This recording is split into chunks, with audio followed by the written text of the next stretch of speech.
நண்பர்கள் அனைவருக்கும் வணக்கம். இந்த பதிவில் நம்ம எதை பற்றி பார்க்க போகிறோம் அப்படின்னா, பழங்களை பற்றி தான் தெரிஞ்சுக்கிற போகிறோம். அதிலும் குறிப்பாக ஒரு பழத்தை மட்டும்தான் பற்றி தெரிஞ்சுக்கிற போகிறோம்.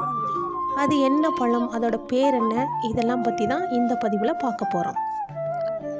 அது என்ன பழம் அப்படின்னா, இங்கே பாருங்கள், இதுதான் கத்திரிப்பழம். அதாவது சீமை கத்திரிப்பழம் அப்படின்னு இதுக்கு பேர்.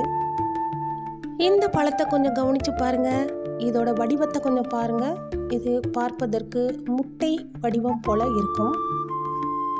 இந்த பழத்தை கொஞ்சம் பாருங்கள். பார்ப்பதற்கு கத்திரி பழம் போல் தோற்றத்தில் இருந்தாலும் இது கத்திரி பழம் அல்ல, இது தக்காளி பழம்தான். இதுக்கு பேர் மரத்தக்காளி. நான் சின்ன குழந்தையாக இருக்கும்போது இந்த பழத்தை நிறையா பிடுங்கி சாப்பிட்ருக்கேன். எப்படின்னா, எங்கள் வீட்டில் 2 மரங்கள் இருந்தன. புளிப்பும் இனிப்பும் கலந்த சுவையில் இருக்கும்.